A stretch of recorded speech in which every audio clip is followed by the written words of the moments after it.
শিক্ষা ক্যাডার বিএসপির প্রহসন মানি না মানব না, মানি না মানব না, বিএসপির প্রহসন মানি না মানব না। আজকের দিনে এসে যদি বলা হয় ওই ডিপার্টমেন্টগুলো স্বতন্ত্র না, ম্যানেজমেন্টেরই অংশ, ম্যানেজমেন্টে তাদের হক আছে, এটা তাইলে কেন তাদেরকে তৈরি করা হয়েছিল?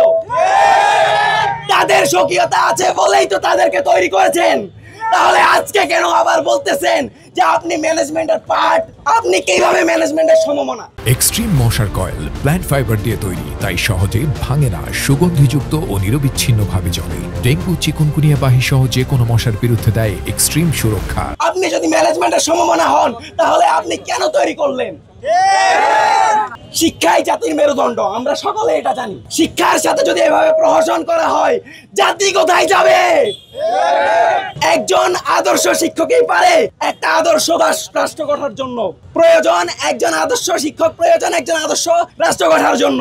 আমি ম্যাথমেটিক্স এর স্টুডেন্ট হয়ে যদি হিস্ট্রি পড়াইতে যাই সেটা কতটুকু রেলেভেন্ট হবে? আবারও বলছি, স্বকীয়তা আছে বলেই আপনি ডিপার্টমেন্ট বানাইছেন। এখন আজকের দিনে এসে নাস্টামি করবেন না, বলবেন না যে আপনি ম্যানেজমেন্ট সমতুল্য, আপনি পলিটিক্যাল সায়েন্সের সমতুল্য, আপনি বাংলার সমতুল্য। তাহলে আপনার স্বকীয়তা নেই, তাহলে ডিপার্টমেন্ট বন্ধ করে দিন। কেউ যদি হচ্ছে স্পেশালাইজ হয়ে সে যদি 40টা কোর্সের দায়িত্ব নিতে চায়, এটা কি পসিবল? অথবা আমি যদি বলি হচ্ছে লাইক ইন্টারন্যাশনাল রিলেশনে হয়তো 30% কোর্স অ্যালাইন করতে পারে। সো কেউ 30% কোর্স বলতে 5টা বা 6টা 8টা কোর্স করে কি কেউ 40টা কোর্সে স্পেশালাইজেশন করতে পারবে?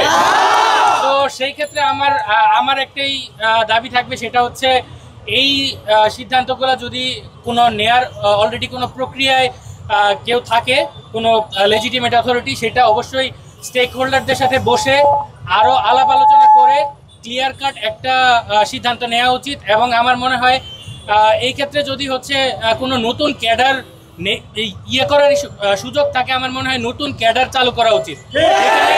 কোনো ধরনের হচ্ছে এই ক্যাডার মার্জিং করার কোনো ধরনের আমি এটা রেশনালিটি আসলে দেখি না।